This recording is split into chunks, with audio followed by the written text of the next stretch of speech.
Buenas tardes, estimados alumnos. Mi nombre es Enrique Guerrero González, soy abogado en ejercicio con maestría en Derecho por la Universidad Nacional de Mayor San Marcos, abogado por la Universidad Garcilaso de la Vega.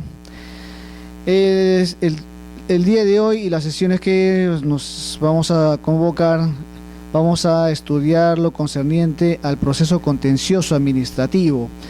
¿Cuál es la finalidad de este proceso contencioso administrativo? A diferencia de lo que es el derecho administrativo, a diferencia de lo que es el procedimiento administrativo, en el proceso contencioso administrativo lo que se analiza es el hecho de verificar la legalidad de las actuaciones administrativas por parte de la administración pública, pero a cargo de los órganos jurisdiccionales. Esto es, concluye la vía administrativa y el administrado se convierte en una suerte de ahora demandante y la administración pública será el demandado, de manera tal que el juez especializado, en este caso el juez contencioso administrativo, analizará la controversia, verificará los hechos expuestos, las pretensiones formuladas por ambas partes, tanto en la demanda como en la contestación de esta, y posteriormente el juez emitirá un pronunciamiento a través de la sentencia declarando la validez o legalidad de la actuación administrativa.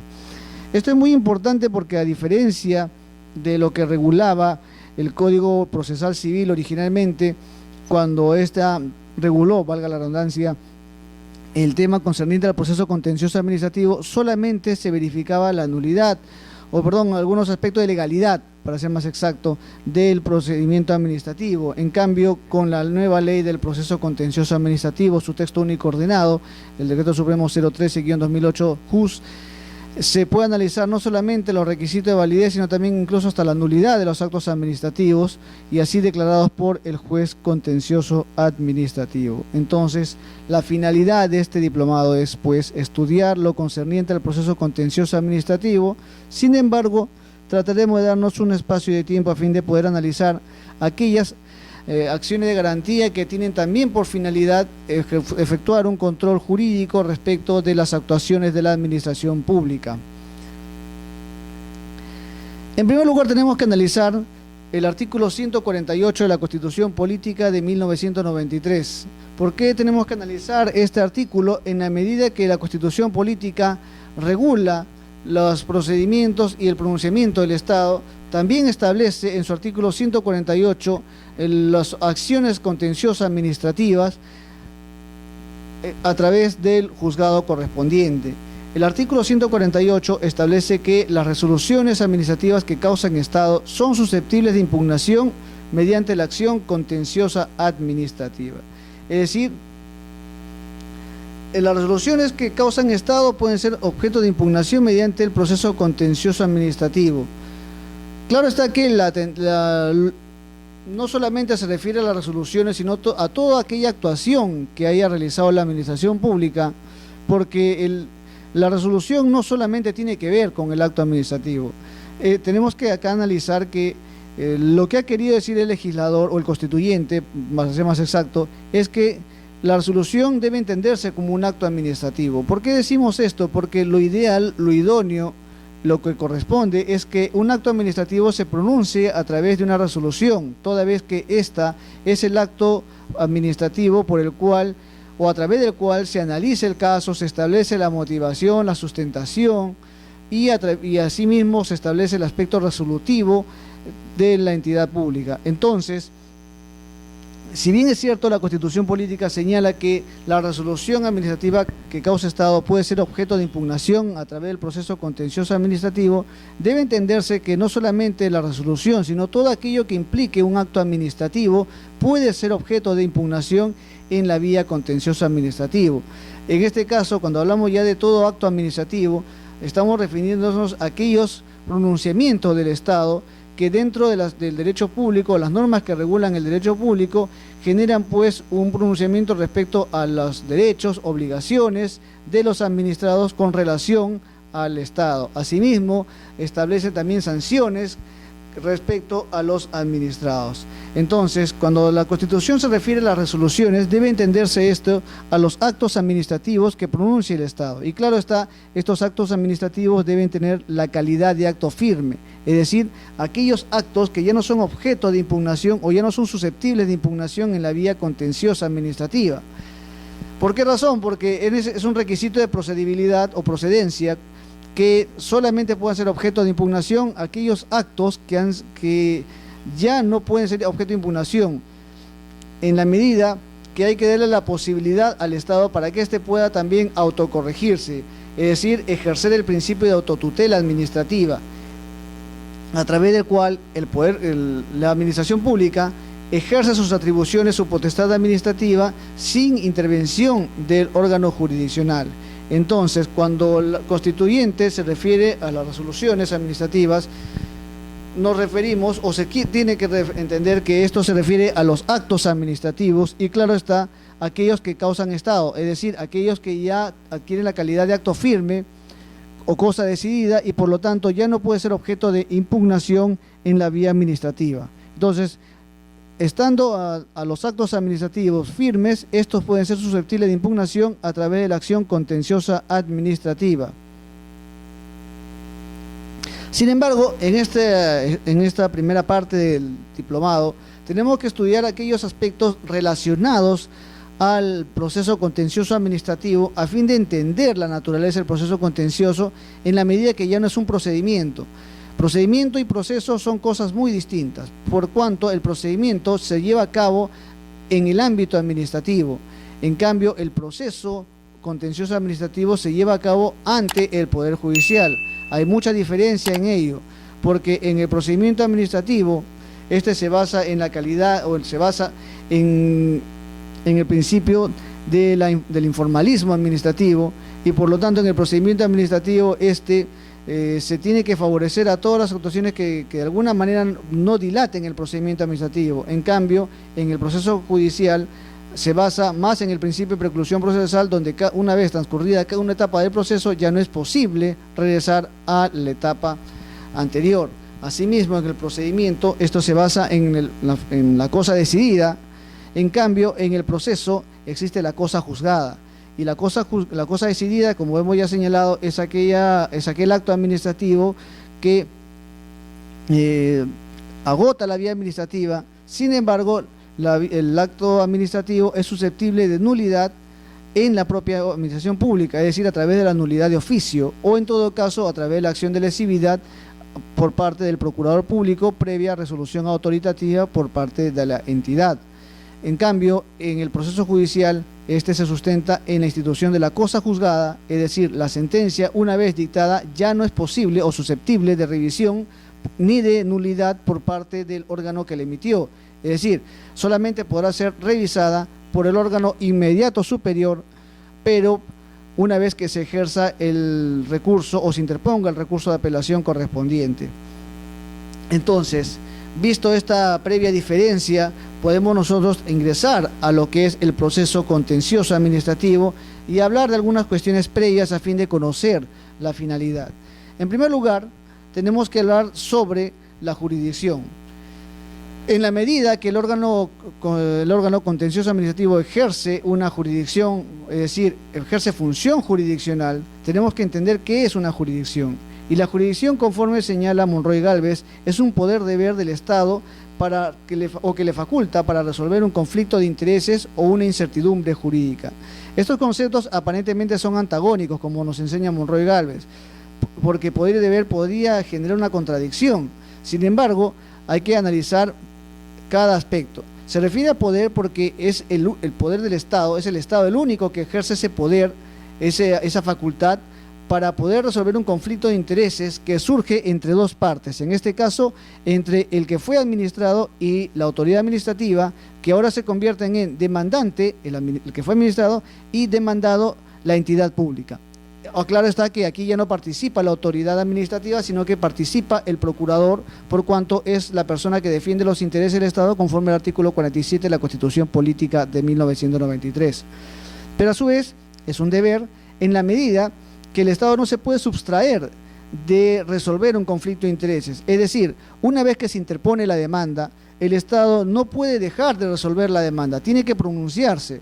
Es cierto que los procesos judiciales demoran un poco más de lo que establecen las normas adjetivas, las normas procesales. Sin embargo, el juez no puede dejar de resolver, no puede dejar de pronunciarse, de administrar justicia sobre la causa que ha sido formulada ante su jurisdicción. En tal sentido, poder, reiteramos, se refiere a esa potestad única y exclusiva que tiene el Estado para resolver un conflicto de intereses, y también es un deber en la medida que el Estado no puede dejar de resolver, es decir, no se puede sustraer de este mandato que le impone la Constitución y por lo tanto tiene que resolver justicia, tiene que pronunciarse a través de la sentencia respecto a este caso justiciable. Pero no solamente se pronuncia respecto a un conflicto de intereses, sino que también se pronuncia respecto a una incertidumbre jurídica, esto es, aquellas situaciones que merecen una aclaración, un esclarecimiento por parte del órgano jurisdiccional respecto a una determinada situación jurídica planteada ante su competencia.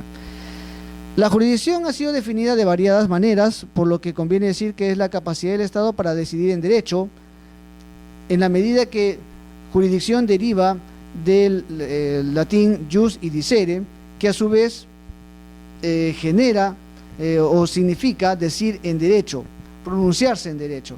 Y siendo el Estado quien decide el derecho, corresponde entonces a este designar a las personas encargadas de tal tarea, es decir, es el Estado el que se encarga de nombrar a los jueces a través del concurso correspondiente. En el caso peruano es el Consejo Nacional de la Magistratura el que se encarga de nombrar a los jueces, quienes van a tener la importante labor de administrar justicia y en el caso que nos convoca, administrar justicia respecto a los procesos contenciosos administrativos. Para ser más exacto, verificar la legalidad. La legalidad quiere decir no solamente verificar que el acto o las actuaciones de la administración pública estén conforme a la ley, legalidad siguiendo el principio de legalidad que establece la propia Ley de Procedimiento Administrativo General, la Ley 27444. Legalidad significa el sometimiento al ordenamiento jurídico y por lo tanto el sometimiento a las normas que forman parte de este, es decir, empezando por la Constitución política, las leyes, los reglamentos y diversas normativas que forman parte del derecho, en este caso del derecho administrativo. Entonces, es a través de la jurisdicción cuando el Estado cumple con su obligación de administrar justicia. ¿Qué será la competencia? Si la jurisdicción es ese poder deber para administrar justicia, para ejercer la función jurisdiccional, la competencia son aquellos supuestos, son aquellos presupuestos, que habilitan el ejercicio de este poder deber. Es decir, la competencia faculta a los jueces o a los tribunales para ejercer la jurisdicción, le otorga ese poder, le reconoce ese poder y es a través de la competencia que el juez administrará justicia, de tal manera que todos los jueces tienen jurisdicción, tienen ese poder deber, sin embargo no todos tienen la misma competencia. Por ejemplo, en el caso que nos convoca, podemos nosotros plantear una demanda contenciosa administrativa, pero esta tiene que ser formulada ante el juez contencioso administrativo. No se podrá plantear una demanda en consecuencia ante el juez penal, ante un juez civil, ante un juez laboral. ¿Por qué razón? Salvo que se trate de aspectos laborales. En ese caso el juez laboral asume competencia, pero vía proceso contencioso, pero el juez laboral, porque el tema es netamente laboral, haciendo esta excepción o aclaración. Pero por la especialidad, es el juez contencioso administrativo el que debe asumir competencia. Por lo tanto, aquí podemos advertir que todos los jueces tienen competencia, sin embargo, pero sin embargo, no todos tienen la misma competencia en la medida que es la ley la que le otorga el grado de competencia, la facultad para ejercer este poder deber. La competencia, por lo tanto, es la medida de este poder, es la medida por cuanto le otorga esta facultad, refiriéndose al poder de juzgar. Significa que un juez o tribunal puede carecer de competencia, pero jamás de jurisdicción. O sea, todos tienen la misma jurisdicción, sin embargo, no todos tienen la misma competencia. Pues si no ejercen jurisdicción, menos podrán ser competentes para conocer del acto jurídico o del acto contencioso administrativo que le es planteado. En la inteligencia de que se encuentran investidos de jurisdicción, o sea, del poder de juzgar, desde el Pleno de la Suprema Corte de Justicia hasta el juez menor o juez de paz, lo que hace la diferencia entre ellos es precisamente la competencia o la medida para decidir en derecho. Es decir, todos son jueces. De acuerdo a la Ley Orgánica del Poder Judicial, todos son jueces pero la diferencia es que aquí estamos hablando ya de instancias, es decir, de jerarquías, pero sin embargo todos tienen ese poder de ver, solamente que es la competencia la que la va a determinar cuál es el ámbito que tienen para decidir en derecho, para pronunciarse en derecho. Tenemos que ver entonces la clasificación de la competencia. La competencia puede ser objetiva o subjetiva. La primera se determina por el grado, el territorio, la materia, como también la cuantía. Por competencia subjetiva entendemos las cualidades que debe reunir el personal del órgano jurisdiccional al que le toca conocer la controversia. Estas cualidades obviamente se refiere no solamente al ámbito profesional, sino también al ámbito ético, toda vez de que también el incumplir normas de carácter ético, como son normas del Código de Ética de la Función Pública, por ejemplo, eso puede generar o conllevar sanciones y separar a los malos elementos del órgano jurisdiccional. Por el grado, ya que estamos ingresando al tema de la clasificación objetiva, por el grado, la competencia está distribuida en una primera o segunda instancia según se trate de asuntos que puedan ser recurridos haciendo uso del recurso de apelación. Es decir, los órganos jurisdiccionales están distribuidos en instancias, una primera, una segunda instancia, que es lo que cumple el principio de pluralidad de instancia consagrado en la Constitución Política, dependiendo de los asuntos que deben ser recurridos, pero a fin de obtener o de lograr que la sentencia sea revisada en una instancia superior, la segunda instancia, tiene que hacerse previo ejercicio del recurso de apelación. Es decir, será la apelación el instrumento, el acto por el cual el expediente será elevado al inmediato superior a fin de que éste revise total o parcialmente la sentencia. ¿Por qué decimos total o parcialmente? Porque puede darse el caso en el cual los justiciables estén de acuerdo con un extremo de la sentencia y por lo tanto apelarán en el extremo que no están de acuerdo.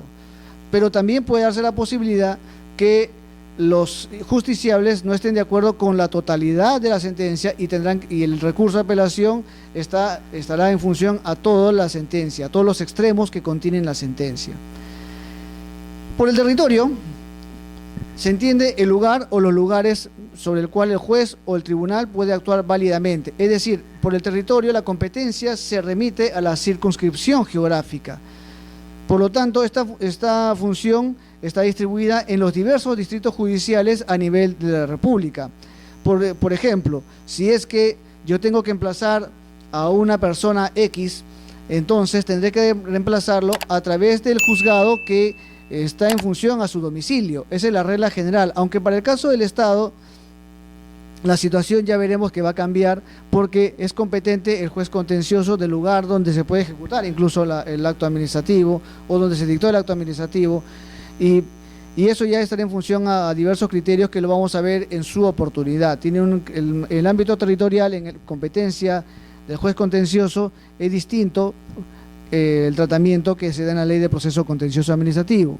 Esto es una apreciación general, un aspecto previo, como hemos señalado. Por la materia, la competencia estará en función a la especialidad. En cuanto a la competencia, por cuanto está determinada por la Ley Orgánica del Poder Judicial, la materia es el objeto, la competencia, lo que da lugar a la revisión, la causa. Por ejemplo, si es una causa de naturaleza laboral, si es una causa de naturaleza administrativa, si es una causa de naturaleza civil o familiar, entonces será competente pues el juez correspondiente. Si es una causa de naturaleza laboral, será el juez de trabajo. Si es una causa contenciosa administrativa, el juez contencioso. Si es una causa, por ejemplo, por incumplimiento de contrato, será el juez civil. Si se trata de temas de familia, será el juez de familia correspondiente. Si es un tema delictivo, será el juez penal el que asuma competencia. La cuantía se refiere al monto por el cual está siendo objeto emplazado.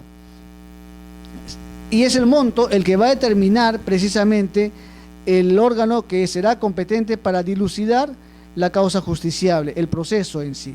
Por lo tanto, a través de la cuantía, el proceso va a depender del monto demandado. Es decir, el monto será lo determinante para establecer quién es el órgano jurisdiccional o cuál es el órgano jurisdiccional que asumirá competencia. En materia contencioso administrativa la cuantía es indeterminable, por lo tanto es el juez contencioso administrativo el especializado para asumir competencia en una primera instancia. Entonces, ya en competencia territorial será competente para conocer el proceso contencioso administrativo. En primera instancia, esto ya es un tema ya de la propia ley de proceso contencioso, a elección del demandante, el juez en lo contencioso administrativo del lugar del domicilio del demandado o del lugar donde se produjo la actuación materia de la demanda o el silencio administrativo. Es decir, es el demandante, que en su momento fue el administrado por lo general, quien va a determinar, el juez en lo contencioso administrativo, del lugar del domicilio del demandado, donde radica el demandado, o del lugar donde se produjo la actuación materia de la demanda o el silencio administrativo. Dependerá entonces de estos tres supuestos, o sea, del domicilio del demandado, domicilio donde radica la parte emplazada, del lugar donde se produjo la actuación materia de la demanda, donde se dictó el acto administrativo, o en todo caso el juez del lugar donde se produjo el silencio administrativo. Esto es importante porque el silencio administrativo puede producirse no necesariamente en una primera instancia administrativa, sino en una segunda instancia administrativa, dependiendo el procedimiento administrativo. Entonces, dependerá pues a elección del demandante en el ámbito contencioso administrativo decidir quién es el órgano competente, cuál va a ser el órgano que va a asumir competencia de su proceso.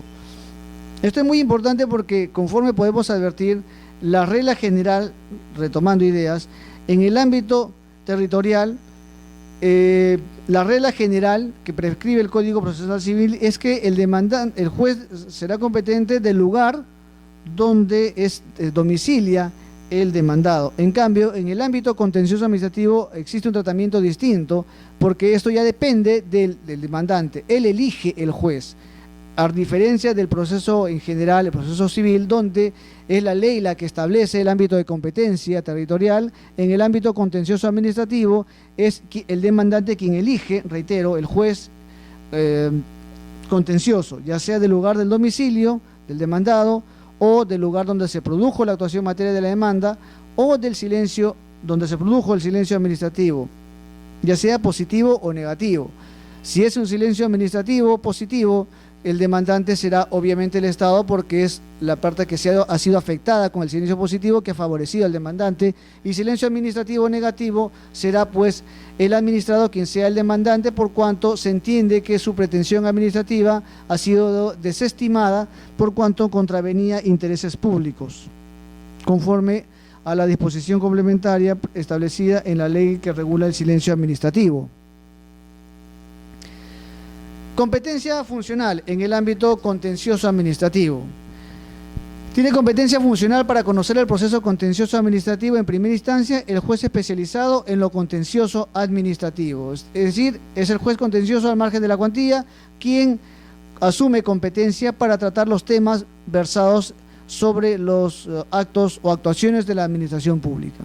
Cuando el objeto de la demanda versa sobre una actuación del Banco Central de Reserva, la Superintendencia de Banca y Seguros, y Administrador de Fondos y Pensiones, Comisión Nacional Supervisor de Empresas y Valores, Tribunal Fiscal, Tribunal de Indecopi, Organismo Supervisor de Contratación del Estado, OCE, Consejo de Minería, Tribunal Registral, Tribunal de Servicio Civil, los denominados tribunales de organismos reguladores, será competente en primera instancia la Sala Contenciosa Administrativa de la Corte Superior. Es decir, cuando se trate pues de organismos como los que hemos citado, será competente en primera instancia la Sala Contenciosa Administrativa de la Corte Superior respectiva. En este caso, la Sala Civil de la Corte Suprema resuelve en apelación, y la Sala Constitucional y Social de la Corte Suprema resolverá en casación si fuera el caso.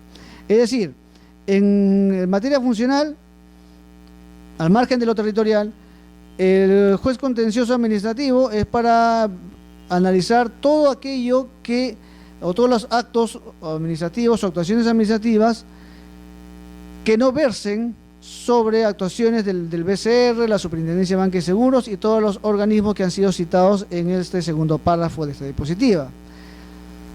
En los lugares donde no exista juez o sala especializada en lo contencioso administrativo, será competente el juez civil o el juez mixto en su caso, o la sala civil correspondiente.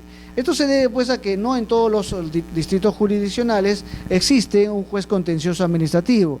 En este caso, el juez civil asumirá competencia. Claro está que es un juez civil, pero asume competencia en la vía contenciosa administrativa.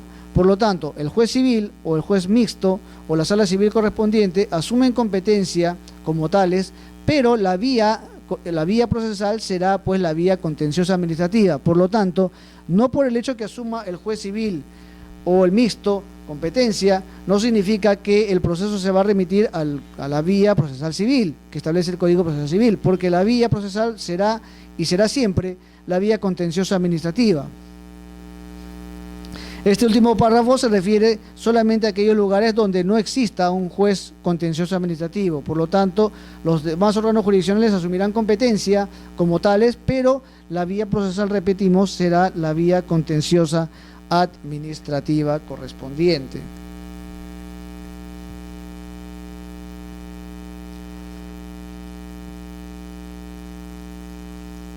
¿Qué es el derecho de acción?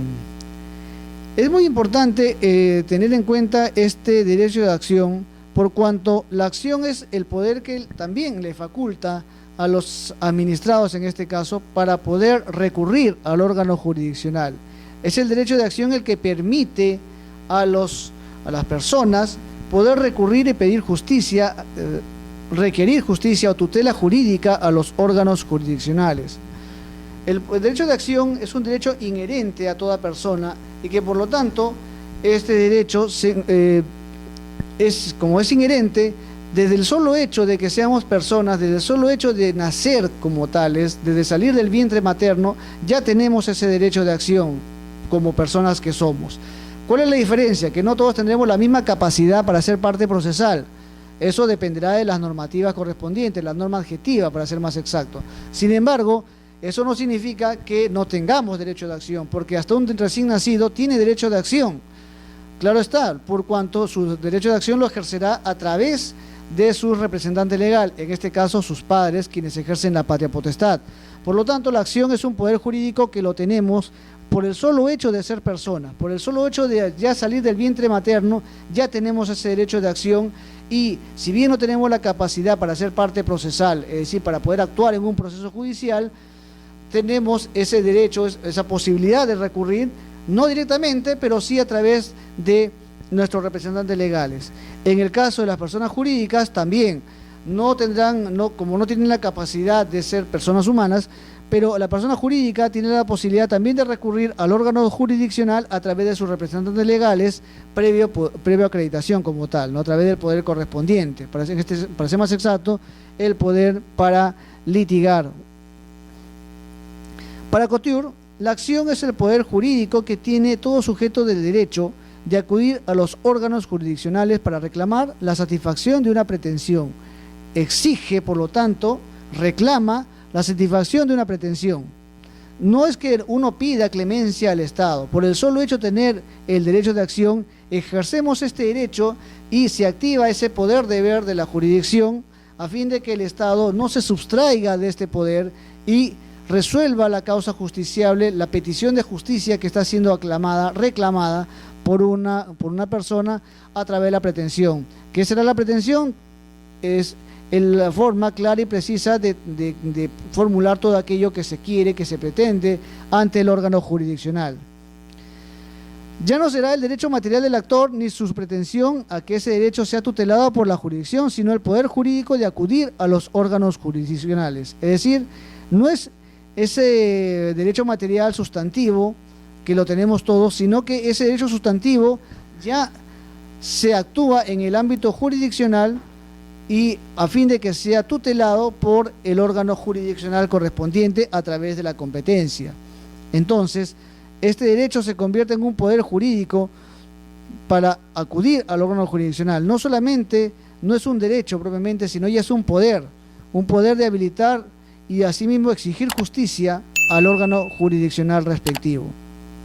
Para Davis Echandía, la acción como derecho es un derecho público, cívico, subjetivo, abstracto y autónomo que tiene toda persona natural o jurídica para obtener la aplicación de la jurisdicción del Estado a un caso concreto mediante sus sentencias a través de un proceso o para pedir que se inicie la investigación penal previa al proceso. Es decir, Ya Davis Echandía establece las características del derecho de acción como público, cívico, subjetivo, abstracto y autónomo, que tiene toda persona natural o jurídica, al margen de su condición o cualidad, para obtener la aplicación de la jurisdicción del Estado, es decir, para exigir que el Estado active su poder jurisdiccional a través de las sentencias, porque el Estado, reiteramos, se pronuncia solamente a través de las sentencias en un proceso judicial. Pero claro está, la sentencia tendrá que ser emitida previo proceso, es decir, a través de un proceso judicial, o en todo caso, la acción permitirá también pedir se inicie la investigación penal previa al proceso. Cuando se inicia la investigación penal previa al proceso, esto es, la acción está siendo ejercida o dirigida al Ministerio Público, en el caso peruano, para que éste inicie la investigación y a su vez formalice la denuncia ante el juez penal correspondiente.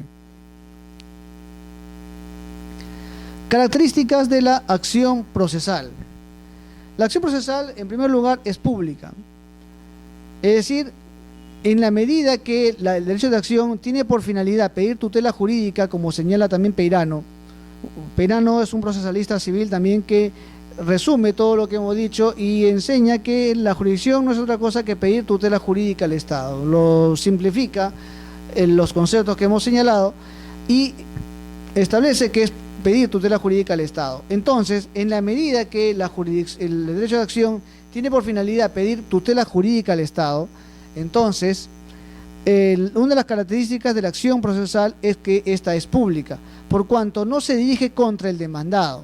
Es cierto que el demandado es la parte emplazada, porque de él se exige algo, de él se requiere algo, pero la acción está dirigida hacia el juez, hacia el Estado. Yo dirijo mi demanda al Estado para que exija, para que requiera, para que ordene que una persona, sea natural o jurídica, cumpla mi pretensión, de acuerdo a los fundamentos que yo expongo en mi demanda y a los fundamentos jurídicos también que expongo en mi demanda, a fin de acreditar que los hechos expuestos están corroborados en una normativa correspondiente. En tanto, la acción procesal es pública por cuanto no se dirige contra el demandado, sino que ésta va dirigida hacia el juez.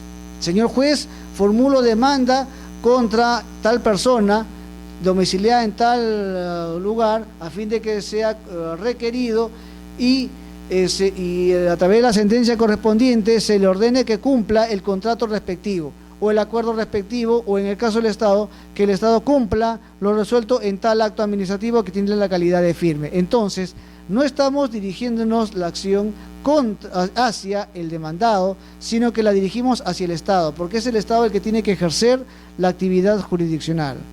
Es abstracto porque es un derecho que nace con nosotros, es abstracto, no puede ser materializado. Sin embargo, es un derecho abstracto porque lo ejercemos desde el solo hecho de ser persona.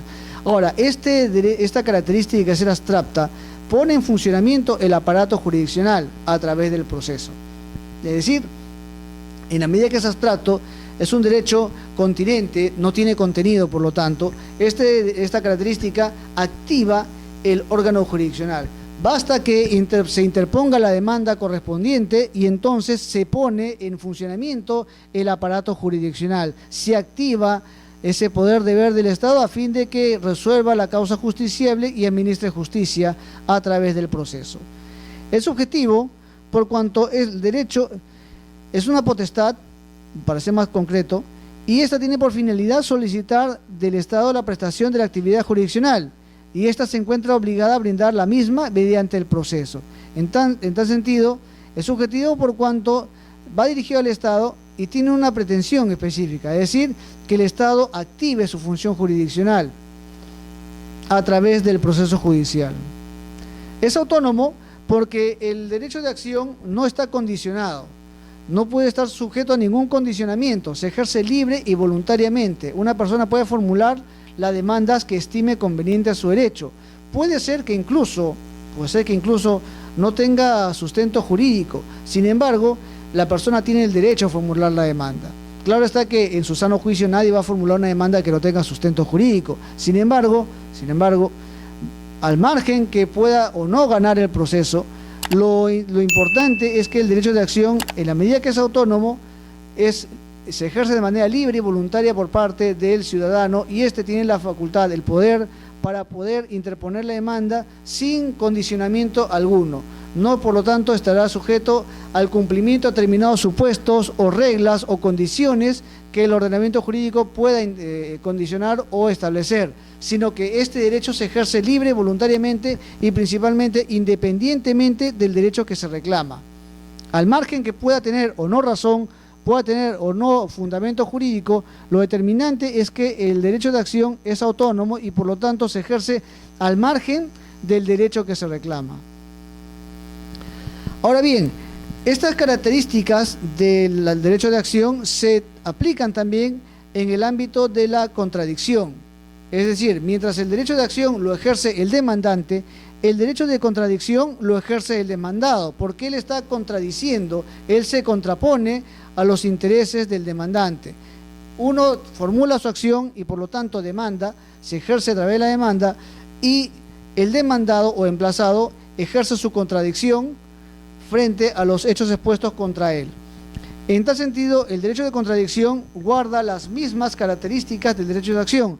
Es público, abstracto, subjetivo. Sin embargo, no es autónomo el derecho de contradicción. Claro está, porque para ejercer la contradicción previamente tenemos que ser emplazados. No podemos contestar una demanda sin que antes hayamos sido demandados o emplazados.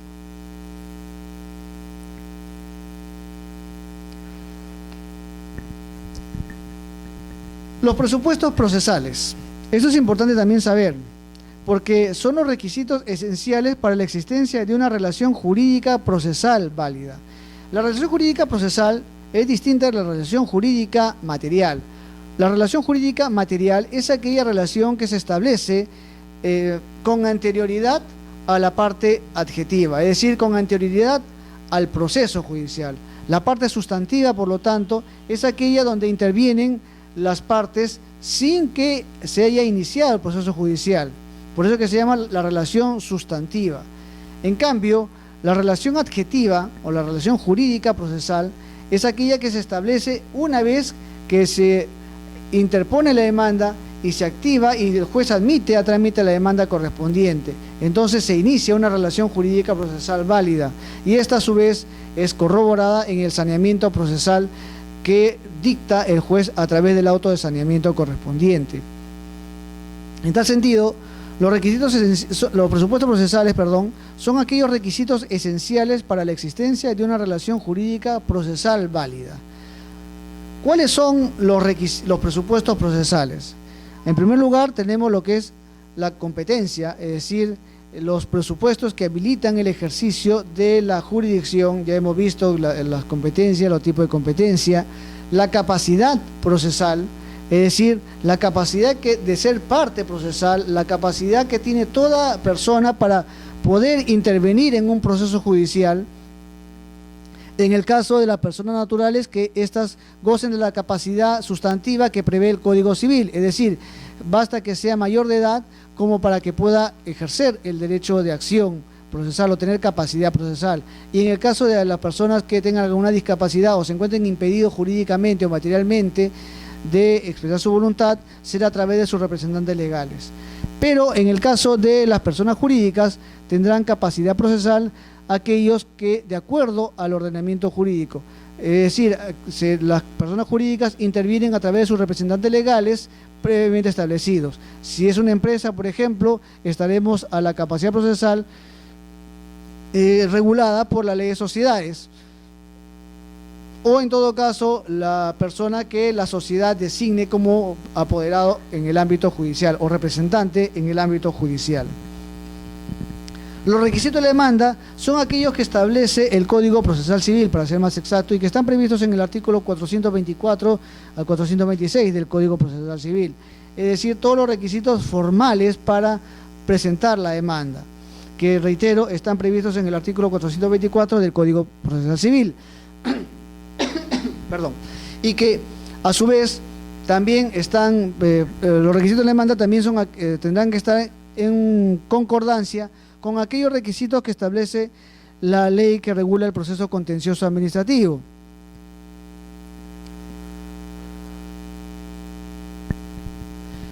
Condiciones de la acción.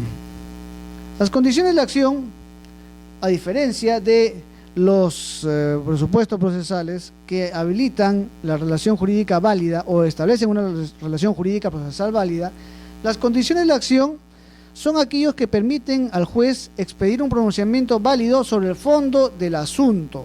Es decir, mientras que los presupuestos procesales permitían establecer una relación jurídica procesal válida, es decir, pronunciarse sobre el aspecto formal, el aspecto adjetivo, la existencia de una relación procesal. En el ámbito de las condiciones de la acción, esta permite al juez expedir un pronunciamiento válido sobre el fondo del asunto, sobre el fondo o el tema, para ser más exacto, sobre el tema decidendi. Tenía un maestro a nivel universitario que nos enseñaba que, en fin, el tema de condiciones de la acción quizá no sea muy adecuado. Transmito la crítica que hacía mi maestro, el doctor Morris Barak, en la Facultad de Derecho de Garcilaso de la Vega, por cuanto este maestro nos decía que si la acción es un poder jurídico que habilita al ciudadano al margen de sus años, su edad, pero ya tiene ese poder por el solo hecho de ser poder, entonces ¿por qué condicionar la acción? Más aún, si la acción es autónoma, es independiente. Sin embargo, al margen de esa discusión que se generó en la cátedra, que destaco de mi maestro, nos remitimos a las condiciones de la acción por cuanto así está definido en la doctrina y no queremos entrar en contradicciones con la doctrina. En todo caso, será un tema para discutirse en las escuelas de Derecho, en la Facultad de Derecho, y quizás se pueda terminar otro término a fin de no generar confusiones como en el caso nuestro maestro nos enseñaba. Las condiciones de acciones, conforme hemos señalado, son los requisitos procesales que permiten al juez expedir un pronunciamiento válido sobre el fondo del asunto. El juez se va a pronunciar válidamente sobre el fondo del asunto, pero a través de la sentencia. Es decir, será en la sentencia que el juez emite un pronunciamiento sobre el fondo, sobre la causa justiciable, sobre el tema decidendi, el tema que ha conllevado que el ciudadano ejerza su derecho de acción. En el caso contencioso administrativo, que el administrado ejerza su derecho de acción ante el órgano jurisdiccional, ante el juez contencioso administrativo. Ahora, las condiciones de la acción las podemos resumir o clasificar las siguientes: el interés para obrar, la legitimidad para obrar y la voluntad de la ley o el caso justiciable. El interés para obrar se refiere a que se haya agotado todos los mecanismos, todos los requisitos que establecen la normatividad sustantiva para poder recurrir al órgano jurisdiccional. Es decir, el órgano jurisdiccional se constituye en una situación de última ratio y que necesariamente tenemos que haber agotado mecanismos previos de defensa de nuestro derecho, y que una vez agotado este mecanismo previo de defensa de nuestro derecho, podemos recién iniciar la acción contenciosa administrativa a fin de que el órgano jurisdiccional se pronuncie sobre el fondo del asunto. En el caso que nos convoca el proceso contencioso administrativo, el interés para obrar se materializa en el agotamiento de la vía administrativa, porque no olvidemos que el interés para obrar significa que el ciudadano agote los mecanismos sustantivos necesarios que habilitan su ejercicio judicial, su ejercicio ante el órgano jurisdiccional. En el ámbito administrativo, entonces, ese agotamiento del aspecto sustantivo se materializa en el procedimiento administrativo. Es decir, para poder nosotros recurrir al órgano jurisdiccional contencioso administrativo, tendremos que haber acreditado necesariamente el procedimiento administrativo. Haber acreditado conforme a lo que establece la ley de procedimiento administrativo y todos aquellos supuestos que agotan la vía administrativa que están previstos en el artículo 218 de la ley del procedimiento administrativo general, la ley 27444. Es decir, una vez que acreditemos ante el juez el agotamiento de la vía previa, entonces nosotros podremos ya acreditar el interés para obrar. Legitimidad para obrar. ¿Qué significa legitimidad para obrar? La legitimidad significa que las partes procesales tienen que ser las mismas que las partes de la relación sustantiva. Es decir, aquellos que intervienen en el procedimiento administrativo sean los mismos que intervienen en el proceso contencioso administrativo. Ergo, si yo demando o si yo inicio un trámite ante la Oficina de Normalización Previsional, la ONP, sobre un tema de pensiones, yo no voy a emplazar pues a otro organismo en el proceso contencioso administrativo, tengo que emplazar a la ONP en el proceso contencioso administrativo. Entonces, legitimidad para obrar significa la adecuación de la relación sustantiva a la relación adjetiva, es decir, que las partes que intervienen en la relación sustantiva o material sean las mismas, sean idénticas a aquellos que intervienen en el proceso contencioso administrativo.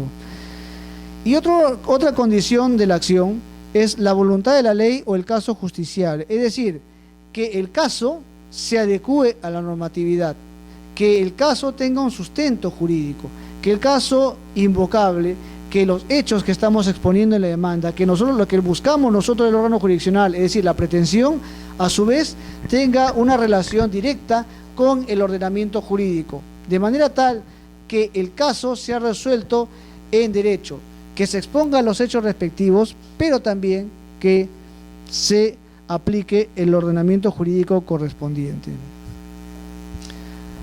Antecedentes históricos del proceso contencioso administrativo. Tenemos aquí dos antecedentes que son los que nos remiten al proceso contencioso administrativo. Tenemos la escuela francesa y la escuela española. La escuela francesa se basa en los principios de legalidad y libertad de la Revolución Francesa. Es decir, y es más, es a través del proceso contencioso administrativo del sistema francés que surge la acción contenciosa administrativa y es la que da lugar a la acción contenciosa. Entonces reconocemos en el sistema francés precisamente el origen de la acción contenciosa administrativa. Los actos administrativos se sustentaban en la libertad y legalidad, por lo tanto toda persona tenía el derecho de repeler por la fuerza todo acto contrario a la ley que se le quiere imponer. Tenía la facultad, ese poder jurídico, de oponerse ante los actos que se le quería imponer por parte de la autoridad. Pero el sistema francés se basó en la separación de poderes, de manera tal que, como era un sistema primitivo, diríamos, en el ámbito jurídico, la separación de poderes no permitía que ningún órgano jurisdiccional pueda revisar los actos de la administración pública. Por lo tanto, como quiera que había una separación de poderes, entonces no había la posibilidad para que el órgano judicial revise los actos que provenían de la administración pública. La Constitución napoleónica estableció el Consejo de Estado. Ya se ve un avance en esta etapa del proceso contencioso para que el Consejo de Estado pueda resolver las impugnaciones contenciosas administrativas en un primer momento contra cualquier agravio producido por actos ilegales de la administración y posteriormente para resolver peticiones de nulidad de los actos administrativos. Entonces, reconocemos que el sistema francés es la que justamente genera la acción contenciosa administrativa. Claro está que no como ahora lo conocemos, pero que da lugar a la posibilidad de impugnar a través del Consejo de Estado las acciones administrativas que causen agravio a los administrados, a los ciudadanos. El sistema español recibe influencia del modelo francés, estableciéndose proceso contencioso pero a través de un sistema de lista, es decir, se estableció determinadas causas, determinados aspectos, temas que podían ser objeto de impugnación a través del proceso contencioso administrativo. Con la Revolución Liberal se determinó el control jurisdiccional de los actos administrativos y en 1888 se dicta una ley estableciéndose órganos jurisdiccionales con jurisdicción delegada, pero en cuya composición entran a la par personal judicial y personal administrativo. Es decir, en esta etapa del proceso contencioso, el sistema español permite una jurisdicción delegada en cuya composición intervenían tanto el personal judicial como también personal administrativo, es decir, para fin de que este último pueda orientar al órgano judicial, en la medida que no contaban con la especialidad y sobre todo la experiencia. Luego de la Guerra Civil Española, ya en 1956, se dicta una ley por la cual se establece el control total de los actos administrativos por parte de los órganos jurisdiccionales. Giovanni Priori es un autor nacional, justamente hace este aspecto histórico, y él en sus estudios señala pues que en 1956 se dicta una ley por la cual se establece el control total de los actos administrativos por parte de los órganos jurisdiccionales. situación que es ratificada en 1988 cuando se dicta la nueva ley del proceso contencioso administrativo en España. Entonces, ya en 1956, el sistema español establece que todos los actos administrativos van a ser objeto de revisión por parte de los órganos jurisdiccionales. Y esta situación también se ratifica en 1988 cuando se dicta la nueva ley del proceso contencioso administrativo. En el caso peruano tenemos varios antecedentes históricos que regulan o intentan regular el proceso contencioso administrativo. Tenemos la ley o la Constitución Política, de 1867, cuyo artículo 130 establece que la ley determinará la organización de los tribunales contenciosos administrativos y lo relativo al nombramiento de sus miembros. Claro está que desgraciadamente no se pudo implementar. La Constitución de 1933 no considera el proceso contencioso administrativo, es decir, aquí tenemos un retroceso, por cuanto no se considera el proceso contencioso. La Ley Orgánica del Poder Judicial de 1963 estableció la posibilidad de controlar los actos administrativos. Sin embargo, esta posibilidad tampoco se llegó a materializar. Ya en la Constitución Política de 1979 se consagra el derecho al proceso contencioso administrativo, sin embargo, tampoco se llega a formalizar a través de una ley correspondiente. Es decir, hemos visto que estos textos constitucionales establecen la posibilidad de recurrir al órgano contencioso administrativo, sin embargo, no se estableció una vía idónea y un órgano jurisdiccional especializado a fin de recurrir y impugnar en sede contenciosa administrativa los diversos actos provenientes de la administración pública. Posteriormente, en el año 2002, se dicta la Ley del Proceso Contencioso Administrativo, que ha sufrido modificaciones hasta lo que ahora se conoce como el texto único ordenado de la ley que regula el proceso contencioso administrativo, aprobado por Decreto Supremo 013-2008-JUS. Fundamentos del proceso contencioso administrativo. En primer lugar, cuando hablamos de fundamentos, hablamos pues de aquellos aspectos que sustentan, que generan las razones por las cuales es necesario un proceso contencioso administrativo. ¿Por qué se justifica un proceso contencioso administrativo? En primer lugar tenemos el Estado constitucional y el principio constitucional de derecho. El Estado constitucional comprende, o este principio comprende, la supremacía de la ley sobre la administración pública. Cuando acá hablamos del principio de legalidad, no se entiende la supremacía de la ley como tal, o sea, no se refiere a la ley dictada por el Congreso, sino se refiere a la legalidad. Es decir, conforme lo establece el principio de legalidad que regula la Ley de Procedimiento Administrativo General, la legalidad debe entenderse como el sometimiento de la administración pública a la Constitución, a la ley, a los decretos supremos, reglamentos y diversa normativa que se dicta en el ámbito administrativo. Por lo tanto, la supremacía de la legalidad debe entenderse como la supremacía constitucional. En la medida que la ley, ya como una norma dictada por el Congreso o normas de jerarquía similar a la ley, ya sea decreto legislativo o decretos leyes, incluso dictados en un gobierno de facto, estos tienen que remitirse a los que establece, a los principios, garantías mínimas que establece la Constitución política respecto, sobre todo, a los ciudadanos. Por cuanto no olvidemos que la administración pública ha ejercido un poder a través del procedimiento administrativo general y este poder tiene que ser cuestionado en la vía contenciosa administrativa, y para que sea cuestionado en la vía contenciosa administrativa es necesario pues que el juez contencioso administrativo advierta que teniendo como parte procesal al Estado, pues tendrá que remitirse a la supremacía de la ley a fin de que no exista ningún tipo de controversia o en todo caso sumisión hacia un poder del Estado. No olvidemos que las entidades del Estado, cuando participan en un proceso judicial, ya sea como demandantes o demandados, se someten a la igualdad de condiciones e igualdad de partes. Y esto se establece precisamente en los principios del debido proceso, que se remite al artículo 139 de la Constitución Política del Estado. Debido proceso, artículo 139, numeral 3.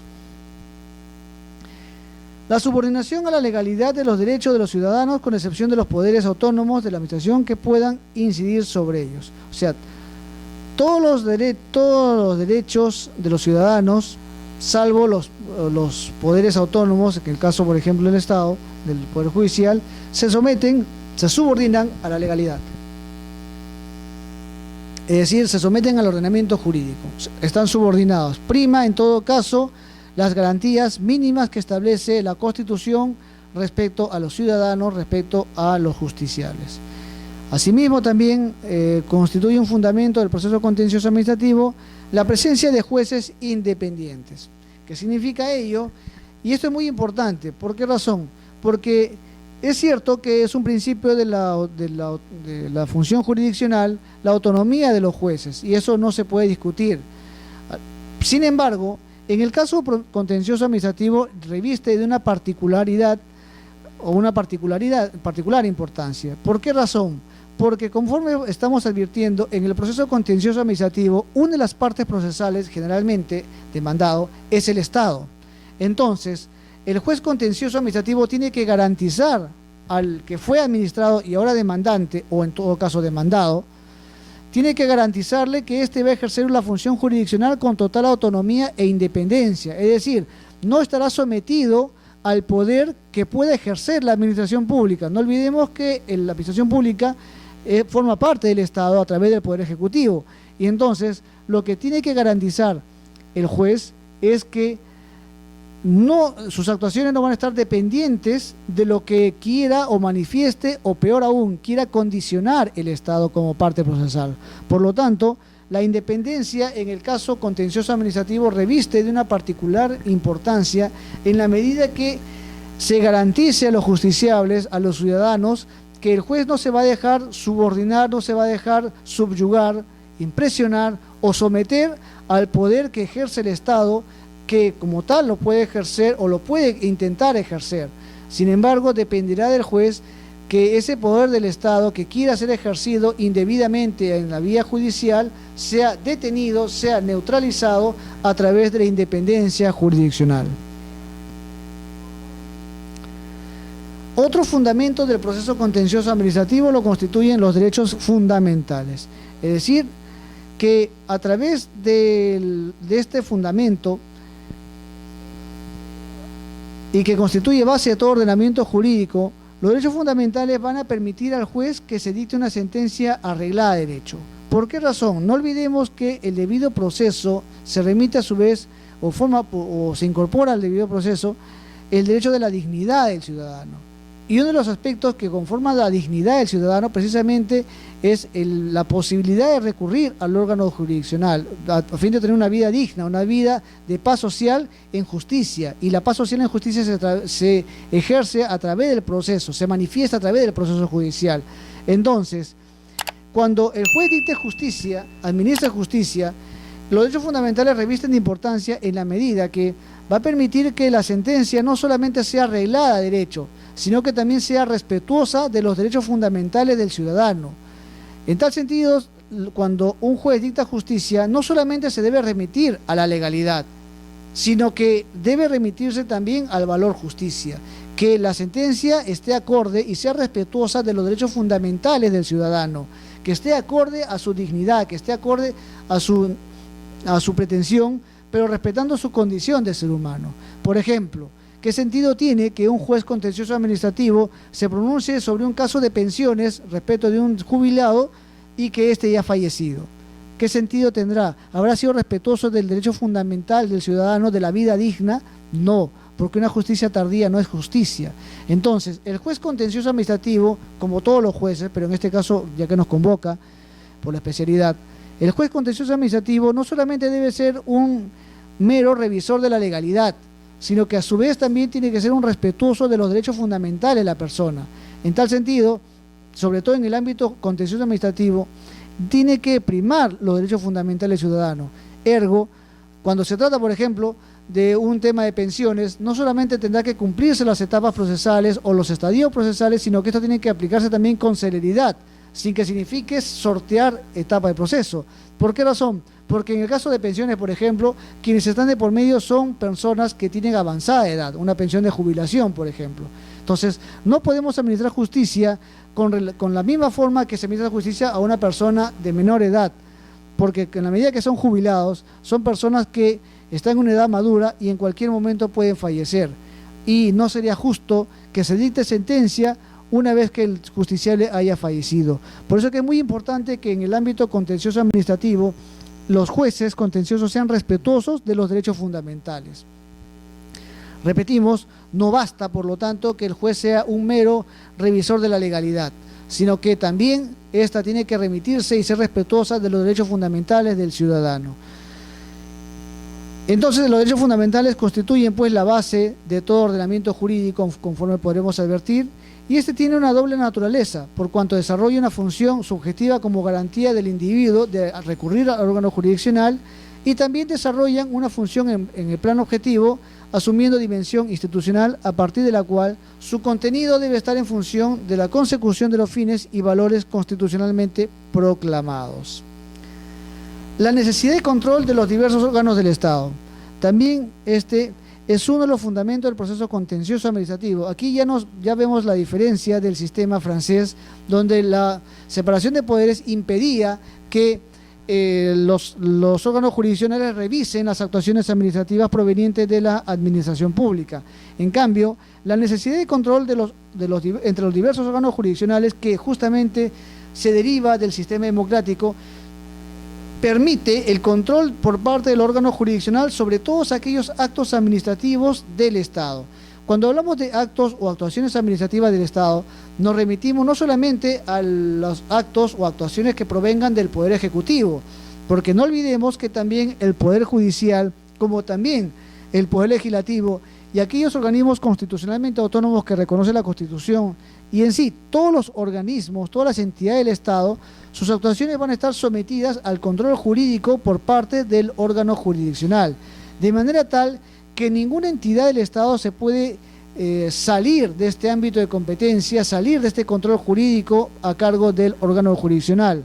Por lo tanto, la necesidad de control entre los diversos órganos del Estado, que se deriva del sistema democrático a través del equilibrio de poderes, entonces permite al órgano jurisdiccional revisar todos los actos administrativos, como también las actuaciones administrativas que se hayan generado en el procedimiento administrativo, por cuanto no solamente el proceso contencioso va a permitir revisar el acto administrativo, sino toda la actuación administrativa, a fin de verificar que no solamente el acto cumple con los requisitos o las garantías mínimas de legalidad, sino que toda la actuación administrativa, entendida las diligencias que se lleva a cabo previo al acto administrativo, también han cumplido con las garantías mínimas del debido procedimiento administrativo.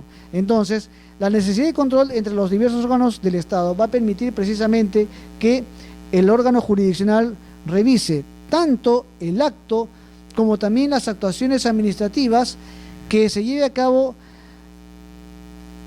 en los diversos poderes del Estado, como también en los diversos organismos constitucionalmente autónomos, como también organismos o gobiernos regionales o gobiernos locales, es decir, todo el aparato estatal. El derecho a la tutela jurisdiccional efectiva, que también es otro fundamento del proceso contencioso administrativo. El derecho a la tutela jurisdiccional efectiva constituye pues un elemento esencial sobre el cual descansa el proceso contencioso administrativo. En la medida que todo ciudadano tiene derecho a este poder jurídico, que es el derecho de acción, que activa la tutela jurídica, en tal sentido, este implica varios aspectos en lo contencioso administrativo. Primero, el acceso a la jurisdicción, es decir, en la medida que tenemos ese derecho de acción, una vez que hemos agotado la vía administrativa, salvo las excepciones que establece la ley de proceso contencioso administrativo, tenemos el acceso libre, voluntario a la jurisdicción. Podemos formular nuestro derecho de acción dirigida al Estado a fin de cuestionar una actuación, un acto administrativo proveniente del Estado. Además implica el derecho a un proceso con las garantías mínimas, pero también, no olvidemos, es el derecho al proceso, pero también este derecho tiene un subcapítulo, ¿cuál es? El derecho durante el proceso o los derechos durante el proceso. Es decir, el derecho al proceso permite, con las garantías mínimas, permite el acceso, permite ingresar al Poder Judicial de manera gratuita. Pero a su vez, una vez que ya hemos activado el proceso, una vez que el juez admite a trámite la demanda correspondiente, la demanda contenciosa administrativa, tenemos también el derecho al o durante el proceso. Es decir, el derecho a gozar de todas las garantías mínimas que se ejercen durante el proceso contencioso administrativo. Por lo tanto, tenemos el derecho al proceso y también derechos durante el proceso. Y esta garantía mínima se establece en la Constitución Política, en las garantías de la Administración de Justicia, como también estas garantías están previstas en la ley que regula el proceso contencioso administrativo. Tenemos también el derecho, como fundamento, el derecho al juez natural. El juez natural es aquel juez que es preestablecido, predeterminado por la ley. Por lo tanto, cuando formulamos una demanda contenciosa administrativa, no va a estar al albedrío de cualquier órgano jurisdiccional, el cual dirá, pues, vamos a admitir nosotros el expediente y vamos nosotros a administrar justicia. No, no es así. En el caso del juez natural, es la ley la que establece cuál será el órgano competente. En el caso nuestro, en el caso peruano, el juez natural se establece, pues, de acuerdo a las reglas que regulan la competencia. Como es el caso que nos convoca el proceso contencioso administrativo, el juez natural será, pues, aquel juez contencioso administrativo que por la especialidad es el encargado de administrar justicia con relación a los actos provenientes de la administración pública. También es otro fundamento del proceso contencioso administrativo el derecho a la congruencia procesal, es decir, el derecho que tenemos todos los ciudadanos de que el Estado se pronuncie con relación a la pretensión, conforme a la pretensión. Por lo tanto, la sentencia tiene que estar o tiene que pronunciarse sobre todos aquellos aspectos que forman parte de nuestra pretensión, ya sea la principal o en todo caso las pretensiones accesorias o subordinadas, etcétera. Pero todas aquellas pretensiones que se regulan en el ámbito contencioso administrativo tienen que ser objeto de pronunciamiento por parte del órgano jurisdiccional. Por lo tanto, la sentencia no puede adolecer de lo que se conoce como el extra petita, el ultra petita o el citra petita. Extra petita cuando se formula algo que está fuera del petitorio, no ha sido formulado en el petitorio, ultra petita que va más allá del petitorio, y el citra petita que resuelve algo que está por debajo o es lo mínimo que se resuelve con relación al petitorio.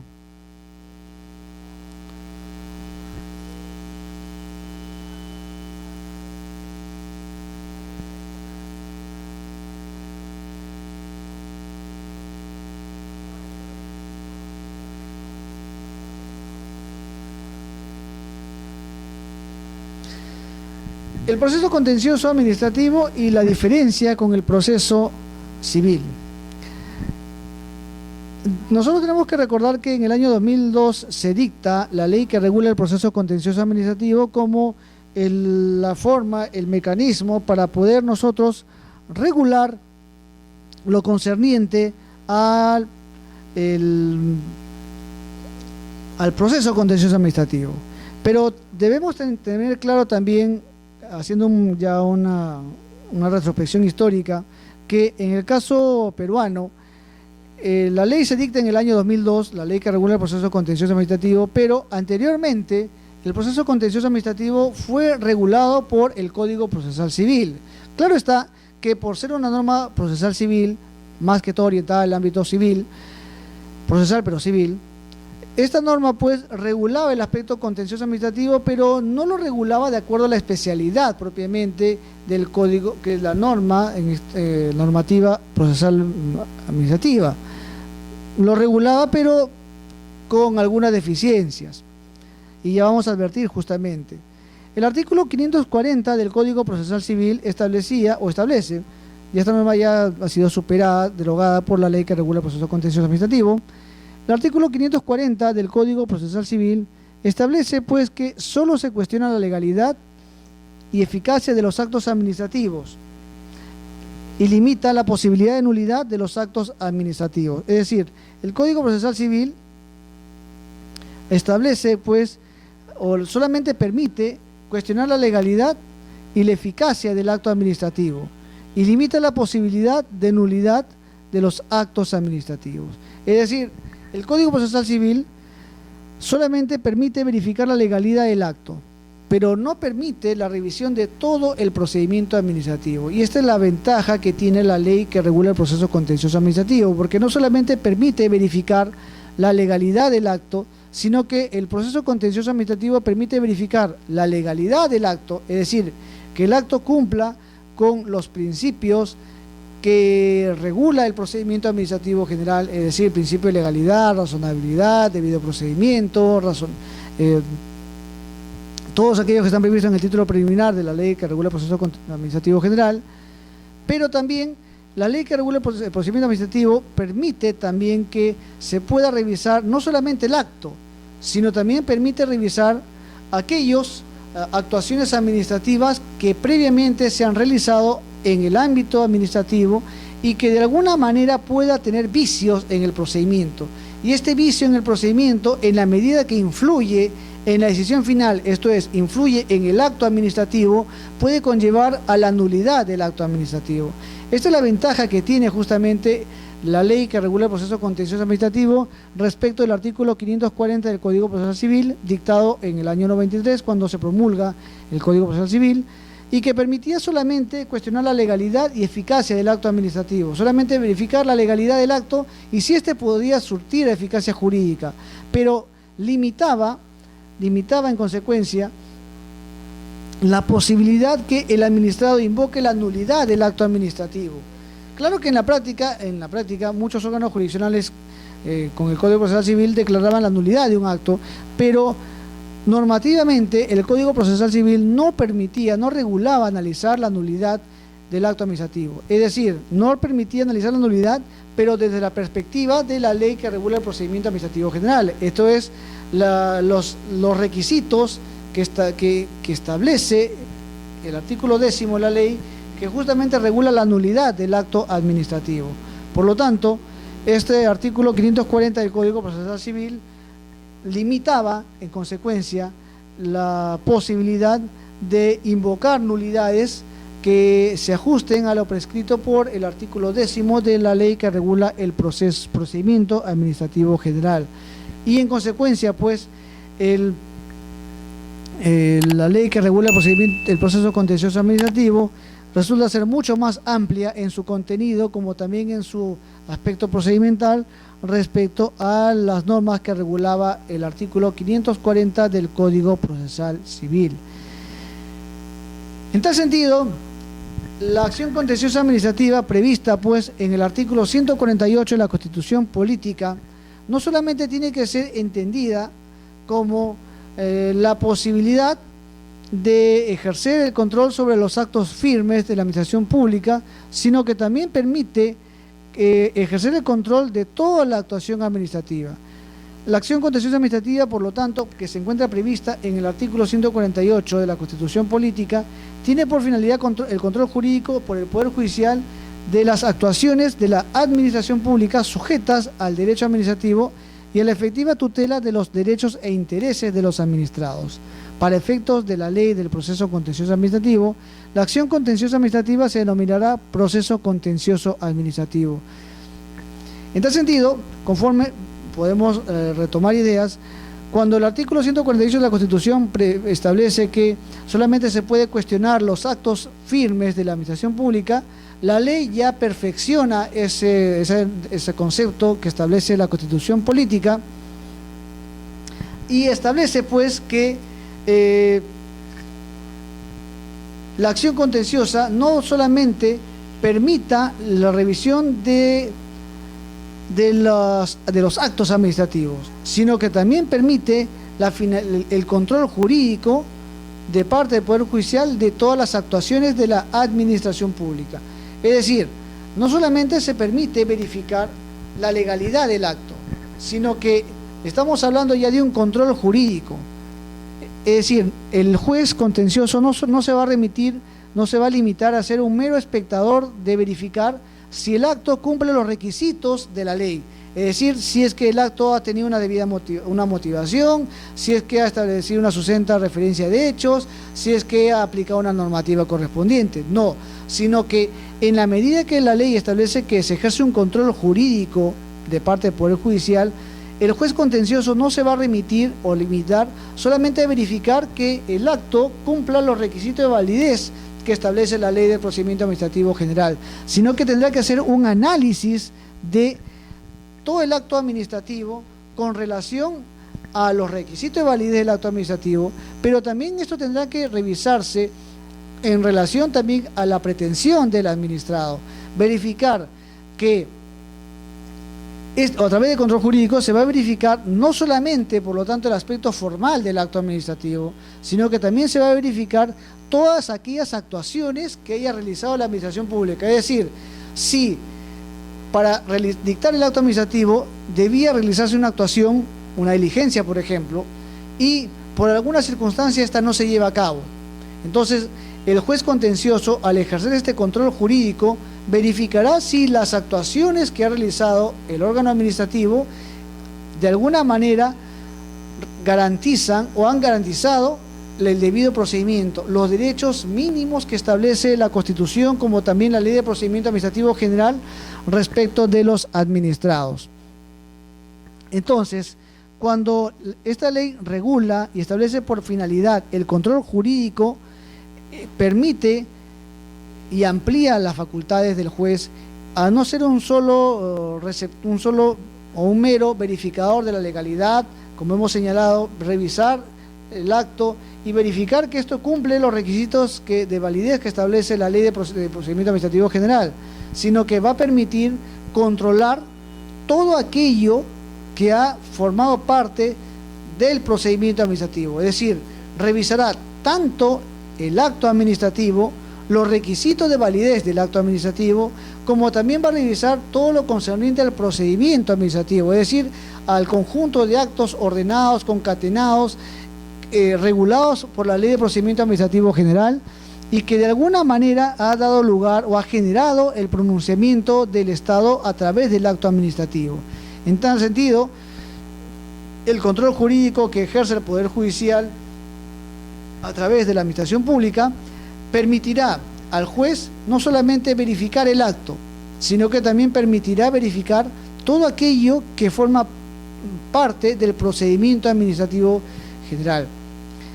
Es decir, permite pues verificar los requisitos, etapas del procedimiento administrativo, como también los principios que regula el procedimiento administrativo.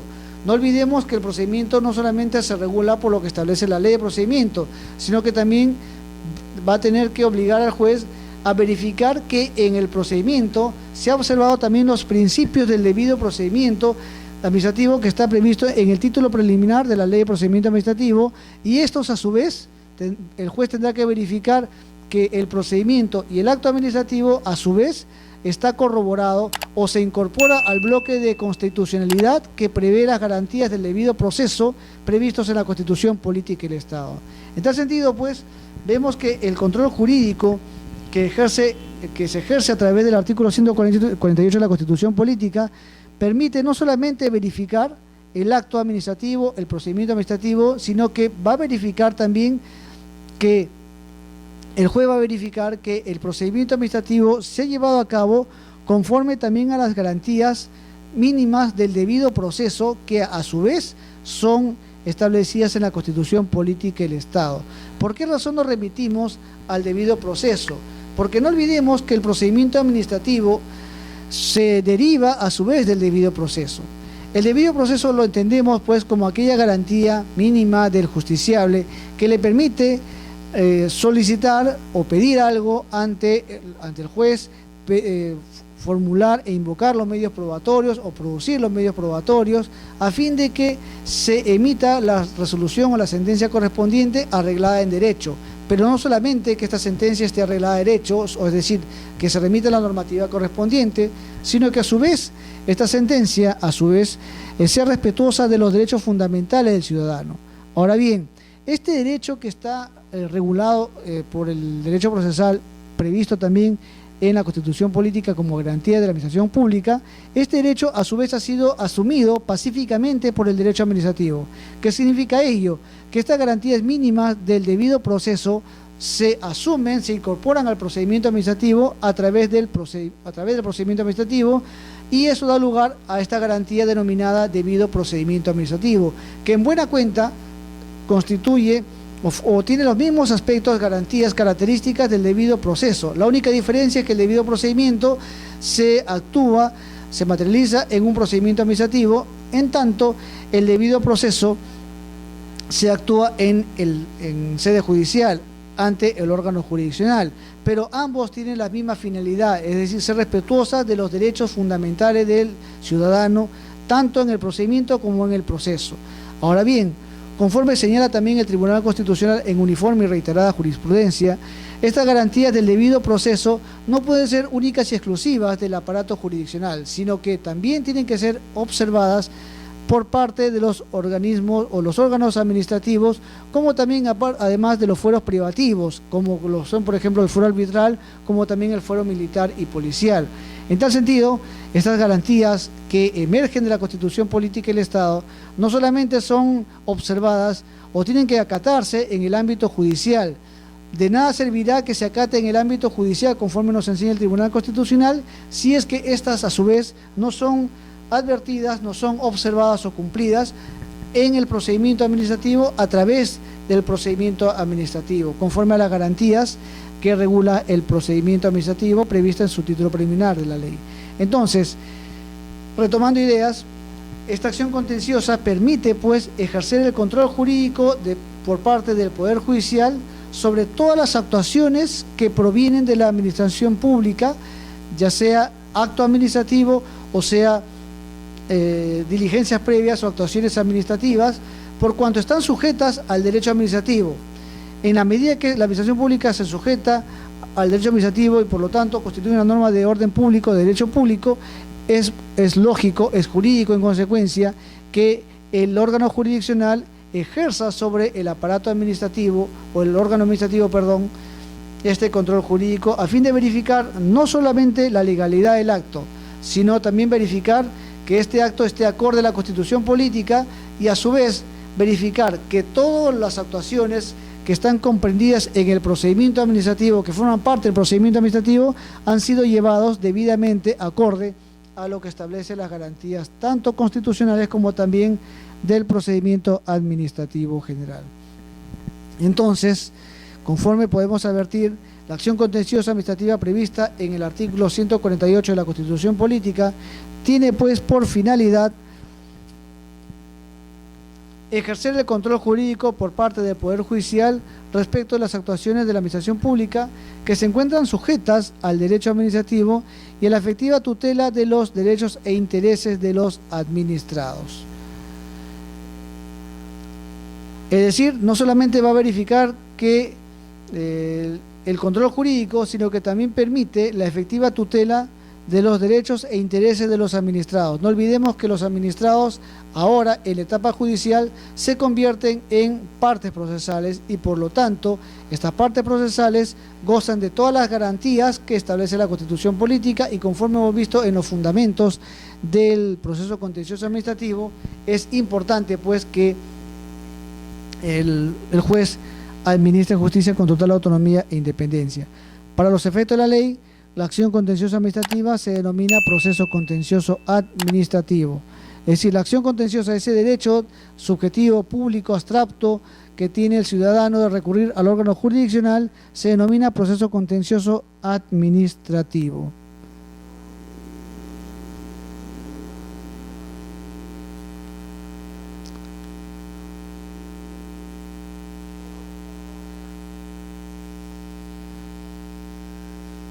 Entonces, retomando ideas en esta primera sesión del diplomado, tenemos que establecer brevemente que el proceso contencioso a su vez se remite pues al artículo 148 de la Constitución Política, que establece que las resoluciones administrativas que causan estado son susceptibles de impugnación mediante la acción contenciosa administrativa. Conforme ya hemos visto, no solamente se van a impugnar las resoluciones administrativas, sino que se va a impugnar también todo aquello que concierne al procedimiento administrativo. Por lo tanto, a través del control jurídico que ejerce el órgano jurisdiccional, es decir, el juez contencioso administrativo, se permite verificar la legalidad tanto del acto administrativo como también de las actuaciones administrativas que conforman el procedimiento administrativo, y a su vez esta va a permitir verificar no solamente la legalidad del acto, sino que también se han respetado las garantías mínimas del procedimiento administrativo. En tanto, la garantía del proceso también no solamente es respetar o verificar la legalidad, sino también que sea respetuosa de los derechos fundamentales del ciudadano.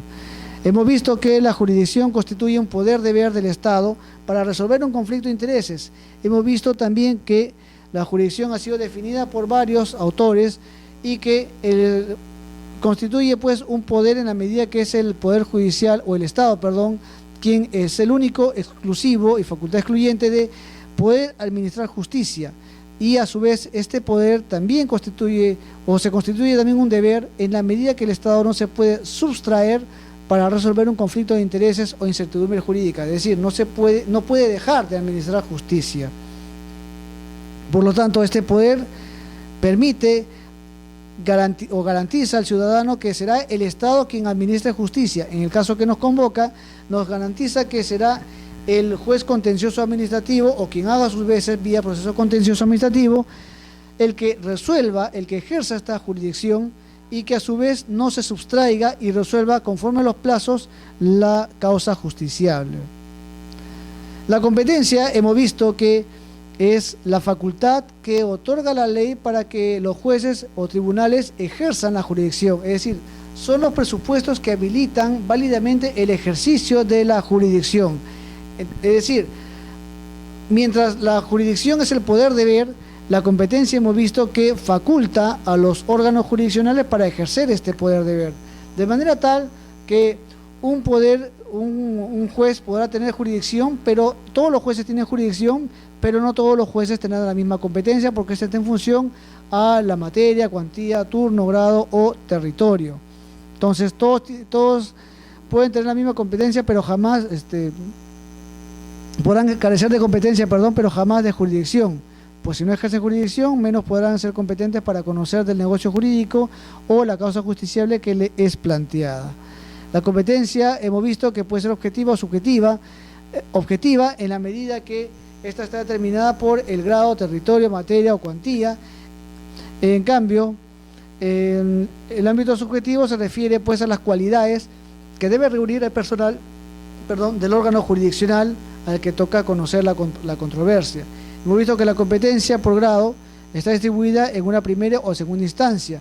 Siguiendo el principio de pluralidad de instancia, los procesos judiciales concluyen en una segunda instancia, por lo general. Sin embargo, queda también la posibilidad de que los justiciables interpongan unos recursos extraordinarios. En el ámbito ordinario, el recurso de casación, que es un recurso extraordinario, que se formula ante la Corte Suprema a fin de verificar que se haya aplicado la norma sustantiva al caso concreto. Y en el ámbito de garantía constitucional se ejerce un recurso extraordinario, que es un tercer recurso prácticamente, que será visto ante el Tribunal Constitucional, que en sede de garantía se constituye en una tercera instancia y última también, y por tanto definitiva. Sin embargo, por lo general un proceso concluye en una segunda instancia, salvo pues un recurso extraordinario. Por territorio hemos visto que está la competencia determinada por el lugar o lugares en los cuales el juez o tribunal ejercen válidamente la jurisdicción, y esto está en función a los diversos distritos judiciales. En la materia hemos visto que la competencia está determinada pues por lo que termina la Ley Orgánica del Poder Judicial. Perdón. Entonces, es la Ley Orgánica del Poder Judicial en función o por la especialidad que va a determinar la competencia de cada órgano jurisdiccional, y la Ley Orgánica del Poder Judicial establece pues la competencia ya sea del juez penal, del juez civil, del juez de familia, del juez de trabajo, del juez contencioso administrativo. Por la cuantía, el proceso depende del monto demandado, es decir, es el monto discutible el que va a determinar la competencia del juez respectivo.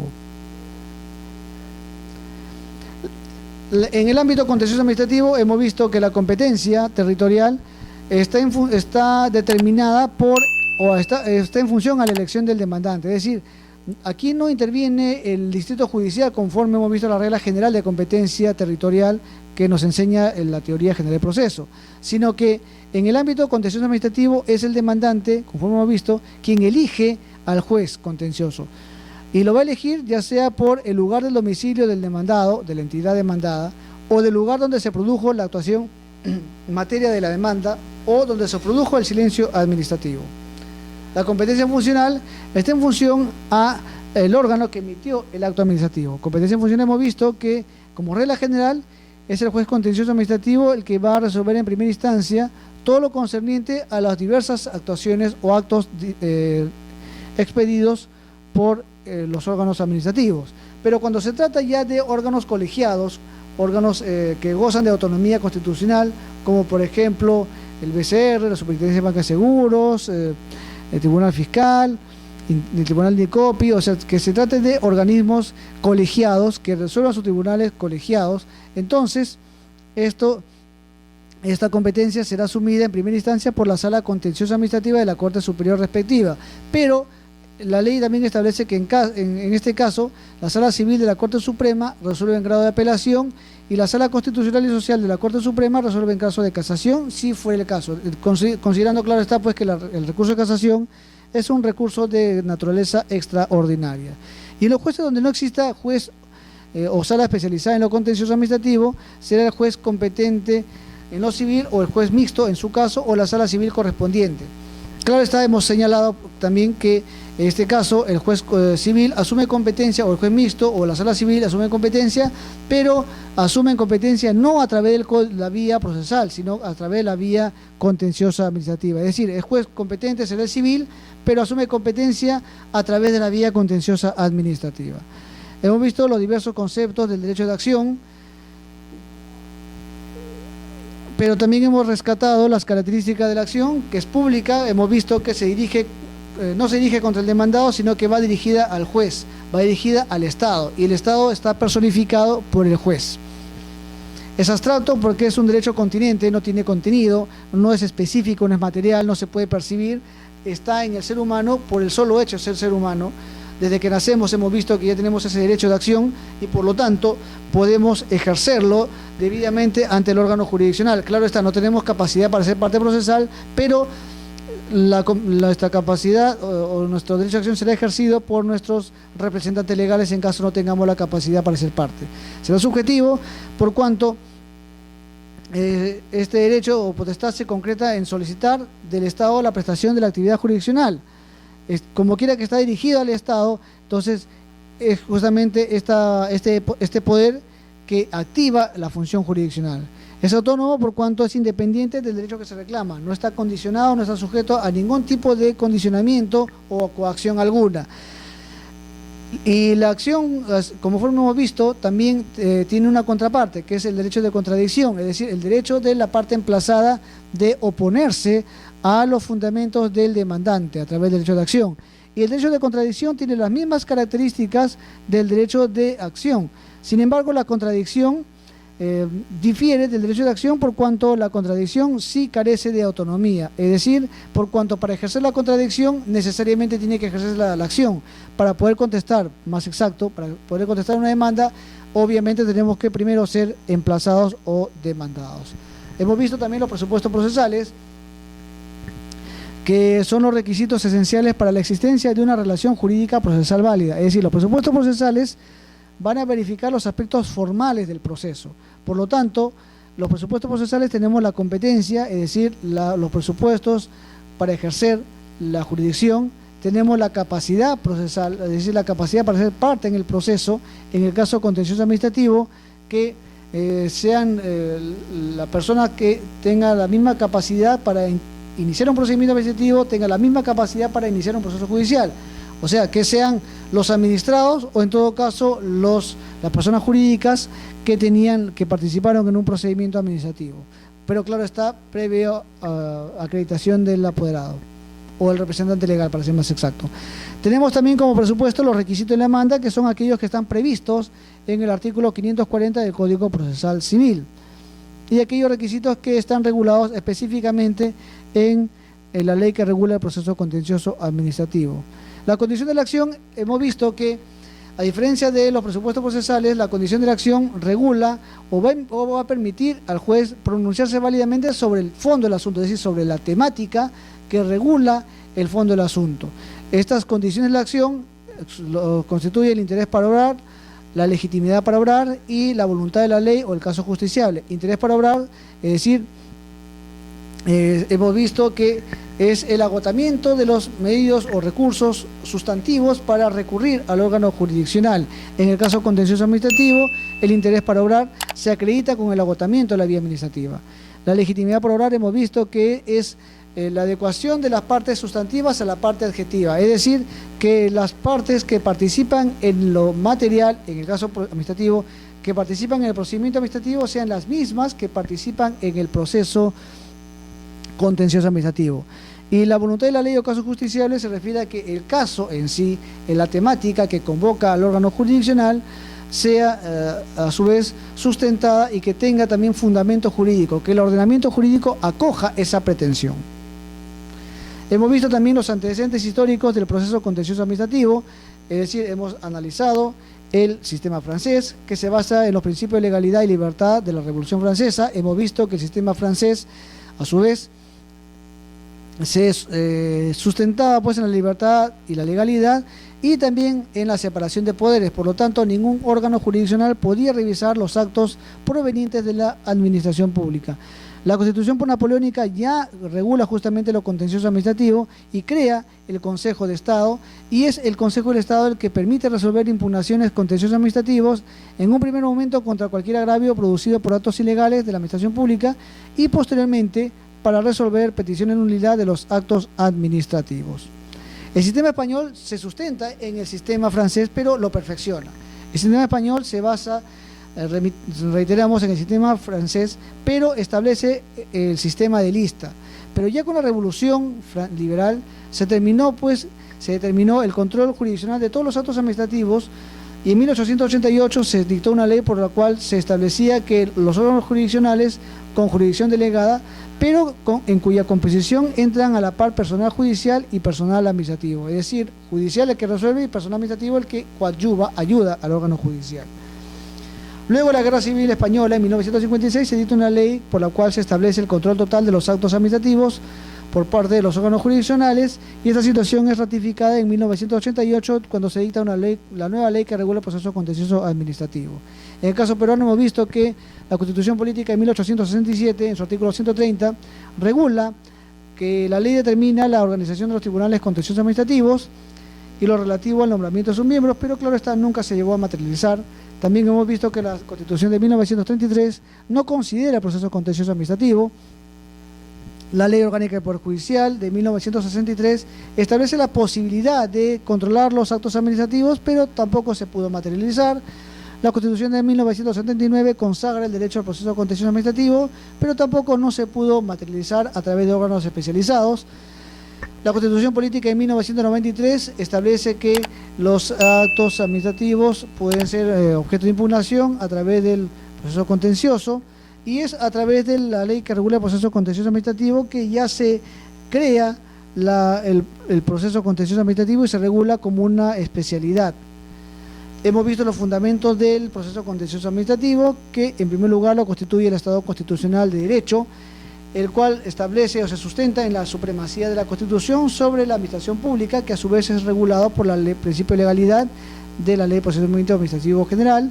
Hemos visto que este Estado constitucional comprende también la subordinación a la legalidad de los derechos de los ciudadanos, es decir, el sometimiento de los derechos de los ciudadanos, de las partes, para ser más exacto, al principio de legalidad, con excepción de los poderes autónomos de la administración pública que puedan incidir sobre ellos, sobre todo en el ámbito judicial, para que le dé autonomía, y también la presencia de jueces independientes, que es una garantía muy importante en el ámbito contencioso administrativo, por cuanto garantiza a los administrados justiciables, en este caso ya los demandantes, a que no se van a dejar subyugar, no se van a dejar presionar por el poder que ejerza la administración pública como tal, cuando sean partes en el proceso contencioso administrativo. Hemos visto otro fundamento que son los derechos fundamentales, que es la base de todo ordenamiento jurídico, y también la necesidad de control entre los diversos órganos del Estado, que permite el control por parte del órgano jurisdiccional sobre los actos administrativos del Estado, entendiéndose todos los actos administrativos que provengan del Estado, o sea, al margen de que sea Poder Ejecutivo, Poder Legislativo e incluso hasta Poder Judicial, también los órganos constitucionalmente autónomos, como también los gobiernos regionales o locales, todos, en todo aparato estatal está sometido al control jurídico por parte de la administración del Poder Judicial. Hemos visto también como cuarto fundamento el derecho a la tutela jurisdiccional efectiva, que es el elemento esencial sobre el cual descansa el proceso contencioso administrativo, que implica el acceso a la jurisdicción, el derecho a un proceso con garantías mínimas, el derecho a juez natural, el derecho a la congruencia procesal, es decir, que la sentencia esté acorde al petitorio, que esté en relación directa al petitorio.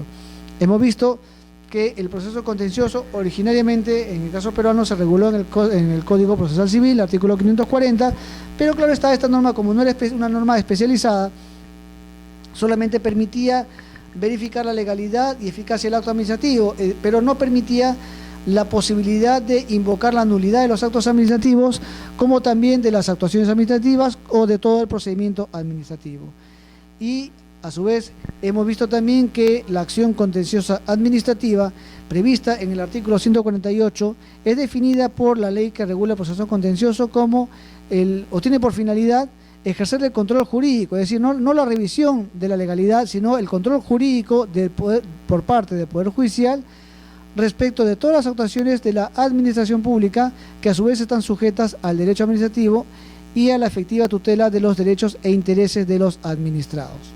Y hemos visto también que, por efecto de la ley, la acción contenciosa administrativa se denomina proceso contencioso administrativo.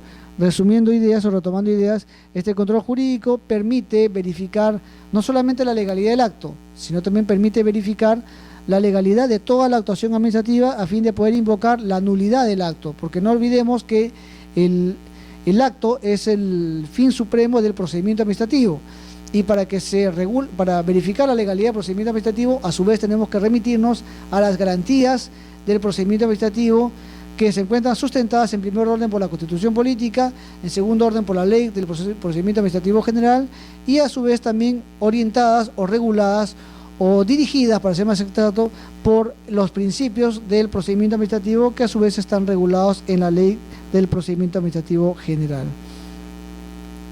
Bien, señores, esto sería lo concerniente a la primera parte de este diplomado contencioso administrativo, y ya será pues en una segunda oportunidad que podamos desarrollar las siguientes temáticas, que están ya justamente en los materiales que se les está alcanzando.